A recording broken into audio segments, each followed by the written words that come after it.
పరిశుద్ధుడా, ప్రేమ కలిగిన తండ్రి, కృప కలిగిన దేవా, క్షమించే దేవా, ఆదరించే దేవా, నీకు వందనాలు. అభాగ్యులమయ్యా, ఎందుకు పనికిరాని వారమయ్యా, కృపచేత బ్రతికించావయ్యా, అందును బట్టి వందనాలయ్యా. ప్రత్యేకంగా నీ మాటలు ధ్యానించుచుండగా నీ దాసుడు అనర్హుడు, నీ దాసుడు నీ మాటలు చెప్పుటకు యోగ్యత లేనివాడు. పరిశుద్ధపరిచి మీరే మాతో మాట్లాడండి అయ్యా. నా మాటలు మాట్లాడితే ప్రయోజనం లేదయ్యా. నన్ను పరిశుద్ధపరిచి మీరు మాట్లాడండి అయ్యా. నీ వాక్కును వెడలునట్లుగా సహాయం చేయి. నీ బిడ్డలను ఒకసారి చూసి అయ్యా, నా నోటు నుండి మీరు మాట్లాడి మీరు బలపరిచి శక్తితో నింపమని యేసు నామములో అడిగి వేడుకొని ఉన్నాము తండ్రి. ఆమేన్. ఆమేన్. దేవునికి స్తోత్రాలు. ఈ ఉదయకాల ఆరాధనలో పాల్గొన్న మీ అందరికీ కూడా ప్రభువైన యేసుక్రీస్తు నామములో నా హృదయపూర్వకమైన వందనాలు. దేవుడు మిమ్మలను దీవించును గాక. ఆమేన్. ఆమేన్. నిన్నటి రోజున మనిషికి ఒక రోజుకి 60 నుంచి 70,000 ఆలోచనలు వస్తాయని సైంటిస్టులు చెప్పారు. మనిషికి రోజుకి అన్ని ఆలోచనలు వస్తాయి అని మీకు కొన్ని విషయాలు చెప్పాను. మనిషికి ఆలోచనలు రావడంతో పాటు మనిషి కొందరి ఆలోచనలు వినాలి. 1 దేవుని ఆలోచన, 2 అనుభవజ్ఞుల ఆలోచన, 3 కుటుంబ సభ్యుల ఆలోచన. ఖచ్చితంగా ఓ మనిషి వినాలని, దేవుని ఆలోచన వింటే మనకి ఎలాంటి ఆశీర్వాదం కలుగుతుంది. మామగారి మాట విన్న మోషే జీవితంలో ఏమి జరిగింది, దేవుని మాట వింటే దేవుడు ఏదైనా ఎలా నేర్పిస్తాడు, కొన్ని మాటలు నిన్నటి రోజున మనము ధ్యానించాం. ఇతరులు చెప్పే ఆలోచనల గురించి నిన్నటి రోజున చూస్తే, ఈ రోజున మనం ఏ అంశాన్ని ధ్యానం చేద్దామంటే, శాస్త్రవేత్తలు అన్నారు ఒక రోజుకి ఇన్ని వేల ఆలోచనలు వస్తాయని. శాస్త్రవేత్తలు ఈ మధ్య కాలంలో చెప్పారు ఇలాంటి ఆలోచనలు వస్తాయని.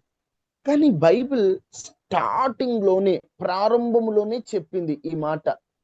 ఆదికాండము 6వ అధ్యాయము 5వ వచనం. ఒకసారి అందరూ తెరచి చూడండి. ఆదికాండము 6వ అధ్యాయము 5వ వచనం.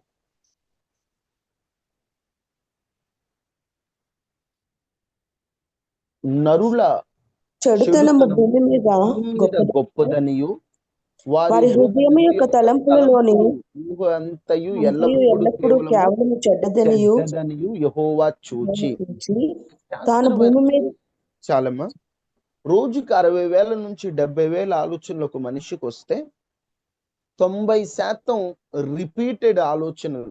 అంటే ఇంతకుముందు ఆలోచించినవి మరలా ఆలోచించడం, ఇంతకుముందు చేసిన పనుల గురించి ఆలోచించడం, గతంలో జరిగిన విషయాల గురించి ఆలోచించడం చేస్తే 80% నెగిటివ్ ఆలోచనలు వస్తాయట మనిషికి. 80%. అంటే నేను ఇక సాధించలేను, నా వల్ల కాదు, నాకు చేత కాదు, నేను బ్రతకలేను, పరిశుద్ధంగా జీవించలేను, ఇక నేను నీతిగా ఉండలేను, నాకు ఈ ఉద్యోగం రాదు, నాకు ఈ జాబులో ముందుకు వెళ్ళలేను, నాకు ప్రమోషన్ రాదు, నాకు ఈ జ్ఞానం రాదు, నాకు ఈ రావాల్సిన డబ్బులు రావు అని ఏదో తెలియని ఆ యొక్క మనస్సు మనలో వస్తూ ఉంటుంది. ఆ 80% నెగిటివ్ ఆలోచన. వాటితో పాటుగా పాపం చేయాలి, చెడ్డ పని చేయాలి, ఇలా ముందుకెళ్ళాలి, అలాంటి ఆలోచనలు వస్తాయి. బైబిల్ ఎప్పుడో చెప్పింది, నరుని యొక్క ఆలోచన కేవలం చెడ్డది.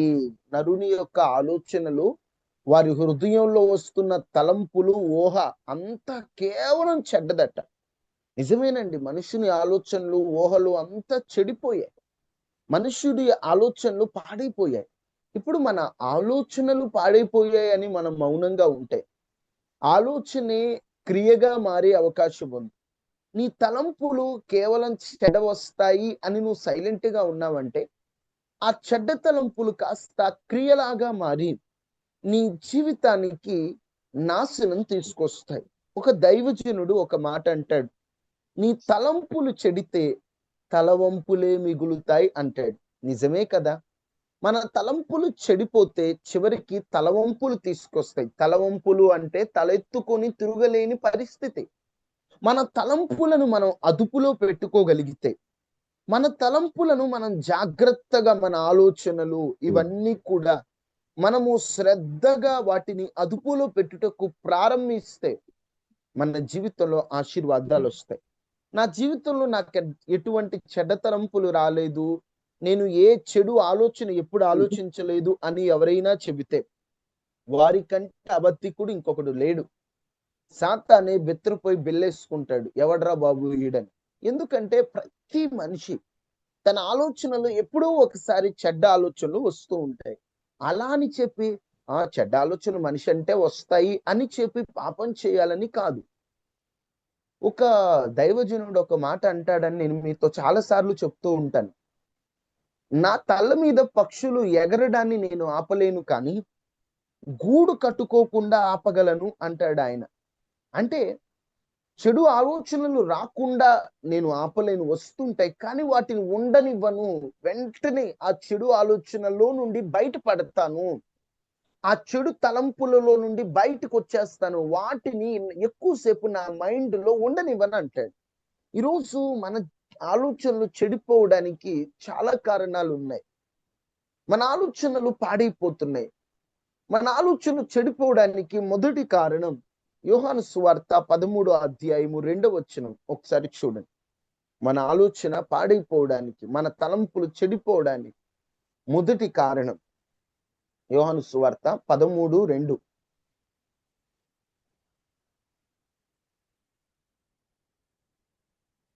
వారు భోజనము చేయుచుండగా ఆయనను అప్పగింపవలెనని సీమోను కుమారుడు ఇస్కరియోతు యూదా హృదయములో అపవాది ఇంతకు ముందు ఆలోచన పుట్టించి ఉండెను గనుక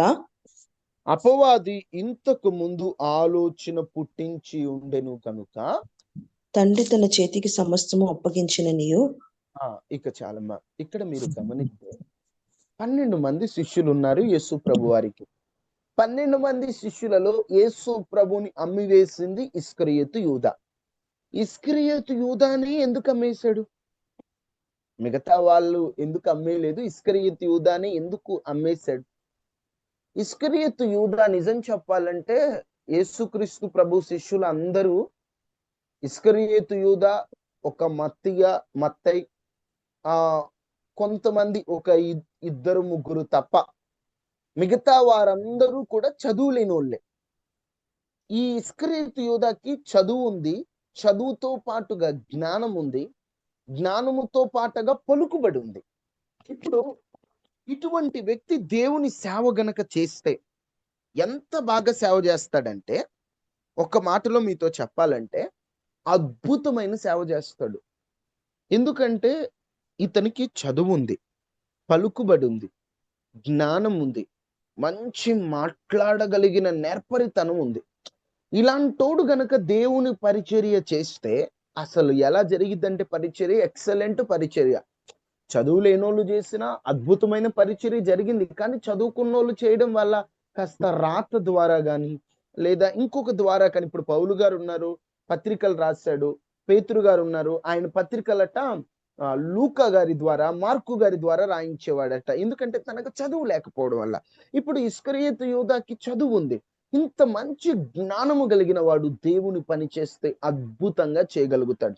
వెంటనే అమ్మో ఇలాంటోడు దేవుడు పని చేస్తే ఎట్లాగని సాతాను ఇస్కరియోతు యూదా హృదయములోకి వెళ్ళి చెడ్డ ఆలోచన పుట్టించింది. ఆ చెడు ఆలోచన ఇస్కరియోతు యూదా జీవితాన్ని నాశనం చేసింది. అంత జ్ఞానము గల్లోడు యేసు ప్రభు నమ్ముకొని నేనేంటి ఇలాంటి పని చేశానని అతడు తన మీద తానికి అసహ్యం పుట్టి ఉరివేసుకొని చనిపోయాడండి. అంత దారుణమైన పరిస్థితి ఇస్కరియోతు యూదాకి రావడానికి కారణం తనకొచ్చిన ఓ చెడ్డ ఆలోచన. ఎవరు పుట్టించారు ఆ చెడ్డ ఆలోచన? సాతాను పుట్టించాడు. దుష్ట ఆలోచన. ఈరోజు చాలా మందిలో దుష్ట ఆలోచనలు వస్తున్నాయి. సాతానుగాడు పుట్టిస్తున్నాడు. ఇదిగో ఈ పాపం చేయి, ఇదిగో ఈ పని చేయి, ఇదిగో ఈ అమ్మాయితో మాట్లాడు, ఈ అబ్బాయితో మాట్లాడు, అదిగో ఆ తప్పుడు పని చే, ఇదిగో అటెళ్ళు అని నీ మనసులో ఒక ఆలోచన వస్తుంది. అది నీలో నుండి వచ్చేది కాదు. వాస్తవంగా నువ్వు చాలా మంచోడివి, వాస్తవంగా నువ్వు చాలా మంచిదానివి. నువ్వే అనుకోవచ్చు, అసలు నేనే ఈ పని చేశానంటే నాకే ఆశ్చర్యంగా ఉంది బ్రదర్. నేనెందుకు అసలు ఇట్లాంటి చెడ్డ పని చేశాను? నా మీద నాకే చిరాకొచ్చేస్తుంది. నేనేనా అని నువ్వు అనుకుంటావు. అలా నువ్వు కనిపించడానికి కారణం ఏంటంటే, నీ లోపల ఉన్న సాతాను నీకు దుష్టాలోచన కలుగజేస్తున్నాడు. నీకు తెలియట్లా. వాడి ఆలోచనకి నువ్వు సరే అన్నట్లుగా నువ్వు అప్పగించున్నావు. వాడేం చెబితే అది చేస్తున్నావు. వాడేం చేస్తున్నాడు? ఇదిగో అబద్ధం ఆడు అంటున్నాడు. నువ్వు అబద్ధం ఆడేస్తున్నావు. వాడేం చెప్తున్నాడు? ఇదిగో ఆ పని చేయి అంటున్నాడు. నువ్వు ఆ పని చేసేస్తున్నావు. ఇవన్నీ దుష్టుడి ఆలోచనలు. కీర్తన 1:1లో మనకు చెప్పిందేంటి? దుష్టుని ఆలోచన చొప్పున నడువక అరే వద్దురా బాబు, దుష్టుడి ఆలోచన. వాడి ఆలోచన మనల్ని నాశనానికి దారితీస్తుందిరా.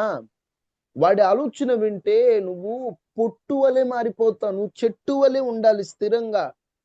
పొట్టు వలె, గాలికి ఎగిరే పొట్టు వలె మారిపోతావు. వద్దురా అని మనకి వాక్యంలో స్పష్టంగా చెప్పిన దుష్టుని ఆలోచనలు మనలో పని చేయకూడదు. యేసు నామములో అందరిలో పని చేస్తున్నటువంటి దుష్ట ఆలోచనలు కాల్చివేయబడును గాక, కాల్చివేయబడును గాక. వద్దు, దుష్టుడు ఆలోచనలు మనకెప్పుడు కూడా డేంజర్, డేంజర్. ఒకటి గుర్తుపెట్టుకోండి, వాక్యం చెబుతున్నప్పుడు గాక అని పలికిన ప్రతి మాటకు ఆమేన్ చెప్పడం నేర్చుకోండి. గాక అంటే జరుగును గాక. దేవుని సేవ చేస్తున్న వారు అది జరగాలి అని పలికినప్పుడు ఆమేన్ అని ఎవరు పలుకుతారో వారు దీవింపబడతారు, ఆశీర్వాదాన్ని స్వతంత్రించుకుంటారు. అదొక సీక్రెట్. ప్రతి మాటకి ఆమేన్ చెప్పాల్సిన అవసరం లేదు. గాక, ఆమేన్ అంటే జరగాలి అని.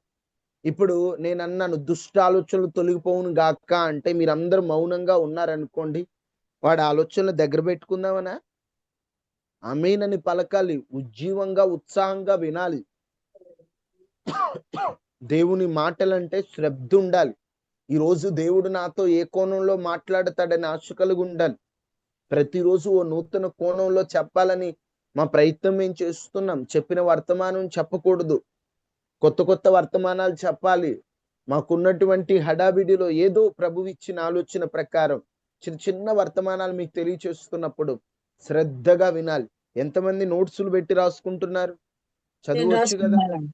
నేను రాసుకున్నాను. రాసుకుంటున్న వాళ్ళకి వందనాలమ్మా, రాసుకోని వాళ్ళకి చెప్తున్నాను, రాసుకోండి తల్లి. ఎందుకంటే ఈ మాటలు ఇప్పుడు వింటారా, తర్వాత రేపుడికి మర్చిపోతారు. అదే రాసుకున్నారు అనుకోండి, చక్కగా మీరు ఎప్పుడు ఆ నోట్స్ తెరిచి చూసినా చెడ్డ ఆలోచనలు వస్తాయి, దుష్ట ఆలోచనలు వస్తాయని ఆనాడు ఆ 10వ తారీఖు బ్రదర్ ద్వారా దేవుడు మాట్లాడాడు, ఓకే ఇలా మనం ఉండకూడదు అనే ఒక ఆలోచన వస్తుంది.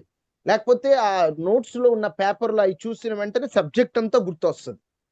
చదువు లేని వాళ్ళు లేక బాధపడుతున్నారు, ఉన్నోళ్ళకి ఏం దబ్బుడు? శుభ్రంగా చక్కగా ప్రతిరోజు నిన్న చూసాం ఆలోచనలు, మొన్న చూసాం పావురం గుర్చిన సబ్జెక్ట్. అలా మనం ప్రతిదీ రాసుకుంటుంటే ప్రతిదీ ఒక డైరీ పెట్టుకోండి, ఒక నోట్స్ పెట్టుకోండి, చక్కగా రాసుకోండి. ఉదయం నిద్ర రాదు.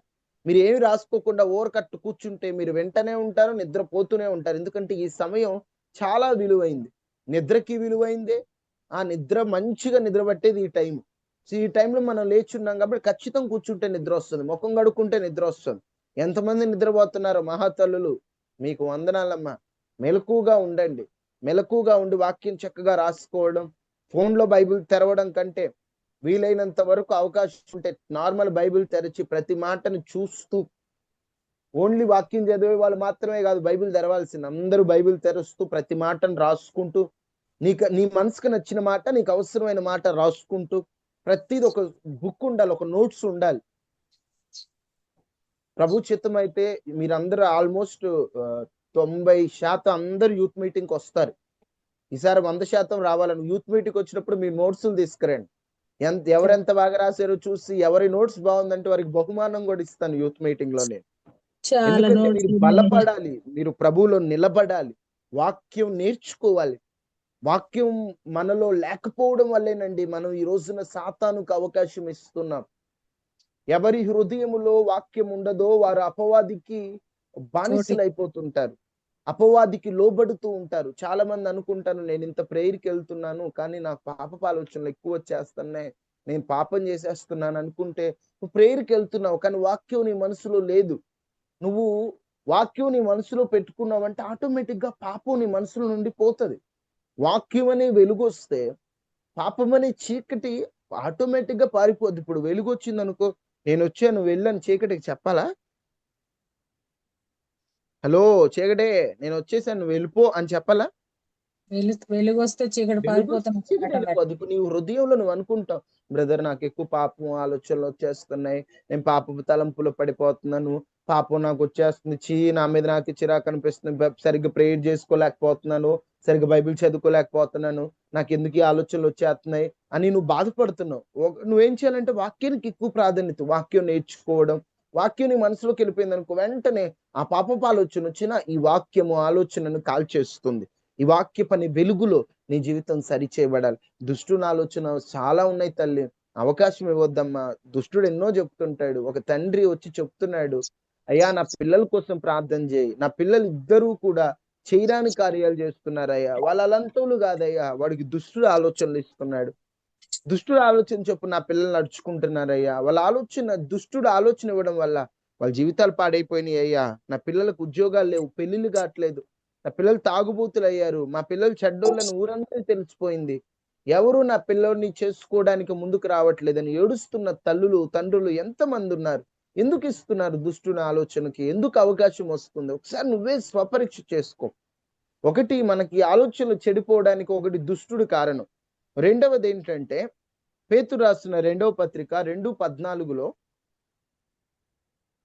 పేతురు రాసిన 2వ పత్రిక 2:14 వ్యభిచారిని చూచి ఆశించుచు పాపము మానలేని కన్నులు గలవారును, అస్థిరులైన మనస్సును మరుకొల్పు లోభిత్వము సాధకము చేయబడిన హృదయం గలవారును శాపగ్రస్తులై ఉండి. ఇక్కడ ఏమని ఉంటదంటే వ్యభిచారిని చూచి ఆశించే కన్నులు. మనిషి ఎక్కువగా చెడ్డ తలంపులు ఆలోచించడానికి ఒకడు దుష్టుడు కారణమైతే, రెండు చూసేవి వినేవి కారణం. ఏది చూస్తామో ఏది వింటామో అదే ఆలోచిస్తాం, అవునా కదా?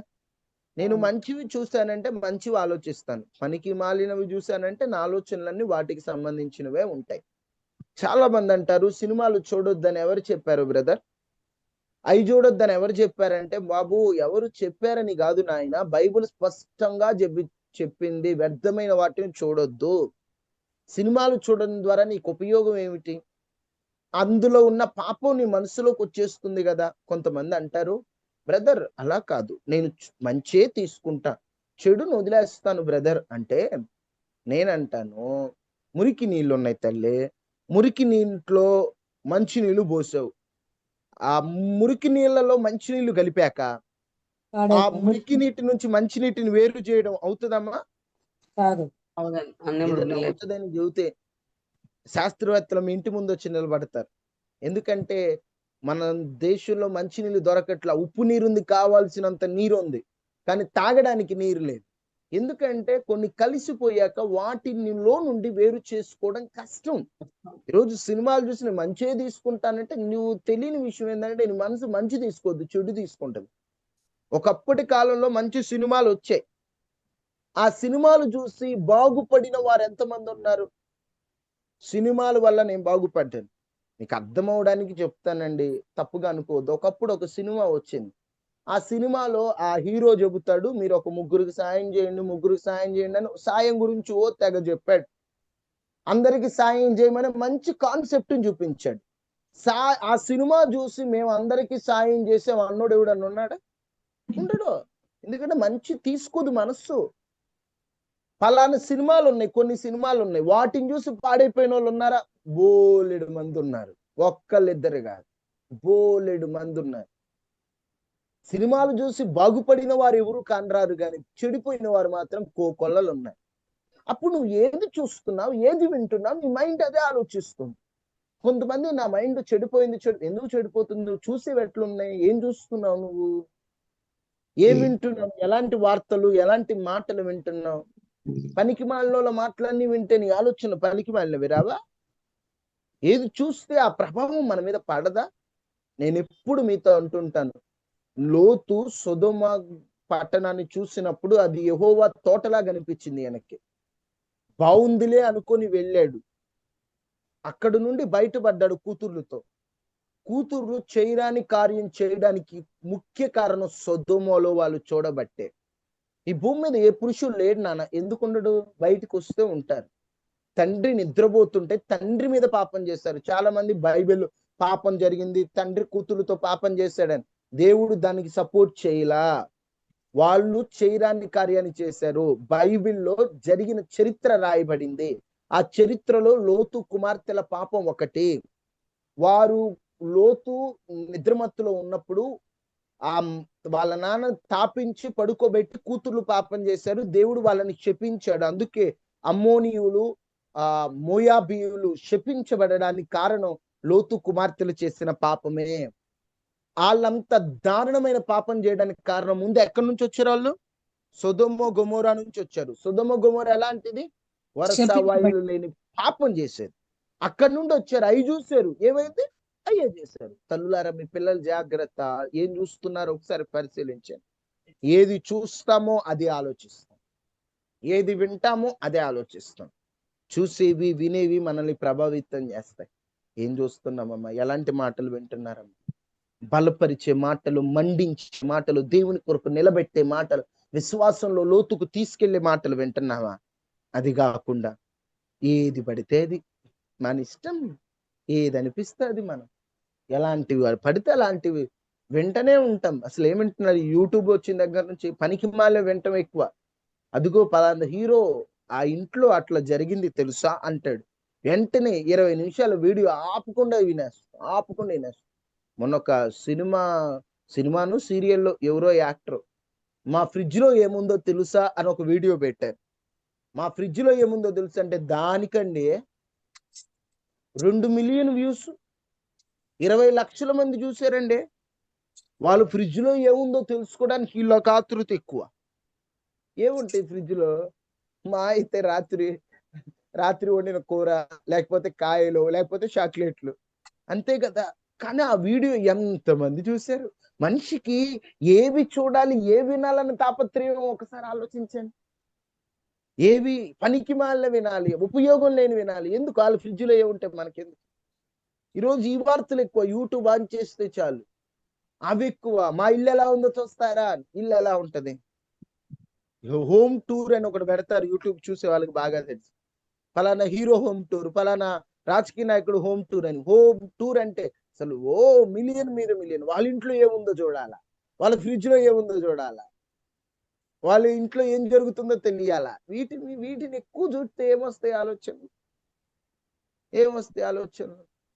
ఒక అబ్బాయి ఒక వస్తున్న నా దగ్గరికి వచ్చి, అన్న నాకు ఎప్పుడు పనికి మాలిన ఆలోచనలే కల్లోకి వస్తున్నాయి, అయ్యే కల్లోకి వస్తున్నాయి. అసలు నాకు ఎంత నాకు పిచ్చి పిచ్చి కళ్ళన్నీ వస్తున్నాయి అన్న అని చెప్పేసి అనుకున్నా. అవునా తమ్ముడు అని. ఆ టైంలో నా ఫోన్ కొంచెం దూరంగా ఉండేసరికి కొంచెం ఫోన్ చేసుకొని ఇస్తాను. ఫోన్ తీసుకోగానే ఆ ఫోన్ మీద వాల్ పేపర్ పనికి మాలిన హీరోయిన్ ఫోటో ఉంది. పనికి మాలిన హీరోయిన్ ఫోటోని వాల్ పేపర్ పెట్టుకుంటే, ఫోన్కి కనిపించేటట్టు పెట్టుకుంటే నీ ఆలోచనలు ఎట్లాంటివి వస్తాయి? నీ ఆలోచనలు పనికి మాలిన దానిగా నువ్వు చూసేవా ఆలోచిస్తావు. ఇప్పుడు మాకు రావే అట్లాంటి కళలు. ఎప్పుడు పడుకున్నా, ఎప్పుడు కళలు వస్తున్నా, దేవుని కోసం నిలబడినవి, సేవ చేస్తున్నాయి, మీటింగులు పెడుతున్నాయి, గొప్పగా అంతమంది నిలబెట్టినాయి, సాతాన్ని బంధిస్తున్నాయి, పడగొడుతున్నాయి. ఈ కళ్ళు వస్తాయి. నీకు ఎందుకు వస్తున్నాయి అట్లాంటి కళ్ళు? నువ్వు అవే ఆలోచిస్తున్నావు. నీ తలంపులు అవే, నీ ఊహలు అవే, నీ ఆలోచనలు అవే. జాగ్రత్త. ఏవి చూస్తున్నావు, ఏవి వింటున్నావు? నీ ఆలోచన చెడిపోతుంది. నువ్వు జాగ్రత్త వహించకపోతే చాలా నష్టం వస్తుంది. ఎలాంటివి ఆలోచిస్తున్నావు అన్నది చాలా ముఖ్యం. చెడ్డ ఆలోచనలు వస్తాయి బ్రదర్, నేను కాదనట్లేదు. ఒక్కసారి నీవు ప్రయత్నం చేయి వాటిని బంధించడానికి. నువ్వు ప్రయత్నం చేయి వాటిని నీ దగ్గరికి రానివ్వకుండా ఉండటానికి. ఒకటి, చెడ్డ ఆలోచన ఈ చెడ్డ తలంపులు ఎలా మనం జయించాలంటే, ఒకటి, అపవాదిని ఎదురించుడు. తీయొద్దు, నోట్ చేసుకోండి. యాకోబు 4:7 ప్రకారం అపవాదిని ఎదురించుడి, వాడు అప్పుడు మీ యొద్ద నుండి పారిపోవును. చెడ్డ ఆలోచనలు వచ్చాయనుకో, ఆలోచిస్తూ కూర్చోవద్దు. అని బంధించండి, ఎదురించండి, ఎదురు నిలబడండి. వస్తున్నాయి అనుకోండి, ఒక్కడివే కూర్చున్నావు, చెడ్డ ఆలోచనలు వస్తాయి, బయటికి వెళ్ళిపో, జనాల్లో కలుగు. వీలైనంత వరకు ఎదిరించండి తప్ప వాటిని లోబడిపోవద్దు. అపవాదిని ఎదిరించండి, సాతాను తలంపులను ఎదిరించండి. నెంబర్ 2 మొదటి పేతురు 1:21 ప్రకారం, మొదటి పేతురు 1:21 ప్రకారం సత్యమునకు విధేయులై ఉండుడి. సత్యం అంటే వాక్యం. వాక్యాన్ని బాగా చదవండి, వాక్యాన్ని బాగా వినండి. ఖచ్చితంగా మీ జీవితంలో ఎప్పుడైతే వాక్యం వస్తుందో అప్పుడు చెడ్డ ఆలోచనలు రాకుండా ఉంటాయి. 1 ఎదురించండి, 2 వాక్యమునకు విధేయులై ఉండడి, 3 పేతురు రాసిన మొదటి పత్రిక 4:1-2 వచనాలు అక్కడ క్రీస్తు శ్రమపడే ఆయుధమును కలిగి ఉన్నట్టు మీరు అట్టి ఆయుధమును కలిగి ఉండమని ఉంటది. అంటే శ్రమపడండి అంటే బిజీ అవ్వండి. యేసుక్రీస్తు ప్రభు ఎప్పుడు బిజీగా ఉంటాడు, మీరు కూడా ఎప్పుడు ఖాళీగా ఉండొద్దు. ఖాళీగా ఉంటేనే పనికిమాలిన ఆలోచనలు వస్తాయి. ఖాళీ ఉండొద్దు, బిజీ అయిపోండి. ఏదన్నా పని చేసుకోవడమో, చదువుకోవడమో, బైబిల్ చదవడమో, లేదా ఏదైనా జనరల్ నాలెడ్జ్ నేర్చుకోవడమో, లేకపోతే ఏదైనా నీ ఉద్యోగానికి సంబంధించి, నీ చదువుకు సంబంధించి, నీ పిల్లలకు సంబంధించి చదవడమో, వినడమో, ఆత్మీయులతో మాట్లాడడమో బిజీ అయిపో. ఖాళీగా ఉంటే పనికిమాలిన ఆలోచనలు, చచ్చిపోవాలన్న ఆలోచనలు ఇలాంటివి వస్తుంది. సత్యం సాధిస్తాం, చచ్చిపో, ఇట్లెందుకు, అట్లెందుకు, అట్ట ఇట్ట ఇవన్నీ వద్దు. పనికిమాలిన ఆలోచనలు అన్నీ వచ్చేది ఖాళీగా ఉన్నప్పుడే. బిజీ అవ్వండి. 4 దేవునికి అప్పగించండి. ఫిలిప్పి 4:6-7 ప్రకారం, ఫిలిప్పి 4:6-7 ప్రకారం దేవునికి అప్పగించండి. ప్రభు నాకు ఇట్లాంటి ఆలోచనలు వస్తున్నాయి, నన్ను ఏం చేయమంటావు, నన్ను ఎటు వెళ్ళమంటావు అని దేవుడి చేతికి అప్పగించండి. ఆయన ఒక మాట అంటాడు, మీతో చెప్పాను చాలాసార్లు, an idle brain devil's workshop అంటాడు. ఖాళీగా ఉన్నటువంటి మనస్సు సాతాను యొక్క వాడి వర్క్షాప్ అంటే తెలుగులో చెప్పాలంటే వాడు పని చేసేటువంటి ఒక యంత్రాంగం. సాతాను మీ మైండ్ లో పని చేయకుండా ఉండాలంటే మీ మైండ్ ఎప్పుడు బిజీగా ఉండాలి అండ్ ఖాళీగా ఉండకూడదు. ఎక్కువ ఏదో ఒక పని చేస్తూ ఉండండి. పెద్దలైన చిన్నలైన చెడ్డ ఆలోచనలకి వయసుతో పని లేదు. ఒక తాతగారు ఉన్నారు, తాతగారు పెళ్లి చేసుకుంటారా అని అడిగాం. ఊరక యవనస్తులుగా, నాతో పాటు యవనస్తులు కామెడీగా అడిగా, పెళ్లి చేసుకుంటారా అంటే, నాకు ఎవడిస్తాడయ్యా ఇప్పుడు పిల్లని అంటున్నాడు ఆయన. అంటే దాని అర్థం ఏంటి? పిల్లనిస్తే చేసుకోవాలనే. ఈ వయసులో నాకు పెళ్లి ఎందుకు అనట్లేదు, ఎవరిస్తారయ్యా అంటున్నాడు. అంటే ఏంటి? ఈ వయసును బట్టి కాదు ఆలోచనలు. ఏ వయసు అయినా చెడ్డ ఆలోచనలు వస్తూనే ఉంటాయి. ఎప్పటికప్పుడు అదుపులో పెట్టుకొని పరిశుద్ధతలో సాగిపోవాలి. ఈ రోజు చాలా మంది పెద్దోళ్ళు ఎలా అంటే, యవనస్తులు పరిశుద్ధంగా ఉండాలి, యవనస్తులు ఉండాలి, పెద్దోళ్ళు ఉండాలి. పరిశుద్ధతకు వయసుతో పని లేదు. బిల్లీ గ్రహం గారు 90 ఏళ్ల వయసులో ఒక మాట అంటాడు, నాకు ఇప్పటికీ భయం వేస్తుంది, నాకు చెడ్డ ఆలోచనలు వస్తాయేమోనని అంటాడు.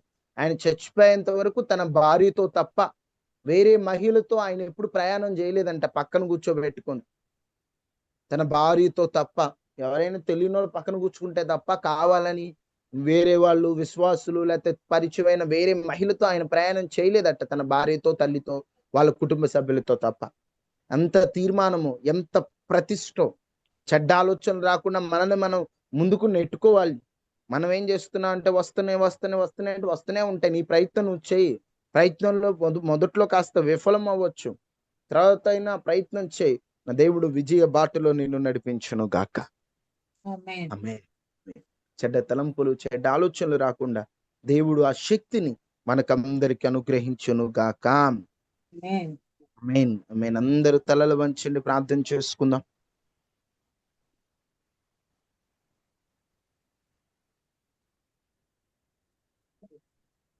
మహాపరిశుద్ధుడా, మహోన్నతుడా, చెడు తలంపులు, చెడు ఆలోచనలు రాకుండా ఉండాలంటే ఏం చేయాలనేటువంటి అంశాన్ని మాతో మాట్లాడినందుకు వందనాలయ్యా.